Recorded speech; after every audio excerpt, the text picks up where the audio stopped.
ఇంక్లాబ్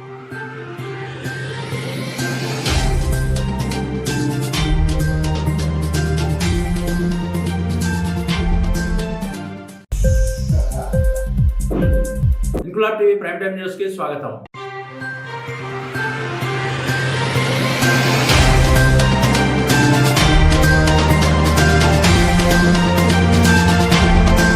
కాకినాడ జిల్లా జగ్గంపేట మండలం ఇరిపాకలో కోటి మట్టి శివలింగాలతో మహాకుంభాభిషేకం నిర్వహించి అక్కడే శ్రీ బ్రహ్మరాంబ సమేత మల్లికార్జున స్వామి దేవస్థానంలో 12 జ్యోతిర్లింగాలను ప్రతిష్ఠించాలని జ్యోతుల నెహ్రూ కంకణం కట్టుకున్నారు. చుట్టుపక్కల గ్రామాల్లోని భక్తులు ప్రతిరోజు భక్తి శ్రద్ధలతో ఆ పుణ్య కార్యక్రమంలో పాల్గొని శివలింగాలు తయారు చేస్తున్నారు. ఈ రోజు ధర్మవరం గ్రామం నుండి సత్యదీక్ష ప్రచారకర్త నల్లమిల్లి కృష్ణబాబు ఆధ్వర్యంలో 260 మంది భక్తులు పాల్గొన్నారు. ఈ కార్యక్రమంలో జోగా సూర్యనారాయణ, సానా నూకరాజు నాయుడులతో పాటు అధిక సంఖ్యలో మహిళా భక్తులు తరలివచ్చారు. ఇటువంటి కార్యక్రమాల్లో భాగస్వామ్యం చేసినందుకు సత్యదీక్ష ప్రచారకర్త నల్లమిల్లి కృష్ణబాబుకు వారు ధన్యవాదాలు తెలిపారు.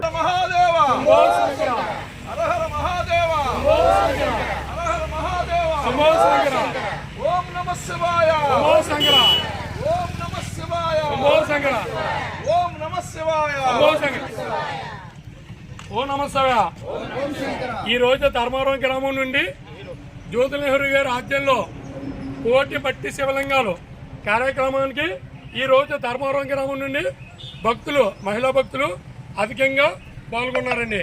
భక్తులందరినీ ఈ రోజు ఇరిపాక గ్రామంలో నెహ్రూ గారి ఆధ్వర్యంలో కోటి మట్టి శివలింగాల కార్యక్రమానికి వెళ్తామండి. జై సత్యదేవ, ఓ నమః శివాయ.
ఇంక్లాబ్ టీవీ వీడియోలు మీకు నచ్చినట్లయితే లైక్ చేయండి, షేర్ చేయండి, కమెంట్ చేయడం మర్చిపోకండి. సబ్స్క్రైబ్ చేయని వాళ్ళు వెంటనే సబ్స్క్రైబ్ చేసుకోండి. మా వీడియోలు మీరు వెంటనే చూడాలనుకుంటే కింద ఉన్న గంట సింబల్ని గట్టిగా కొట్టండి.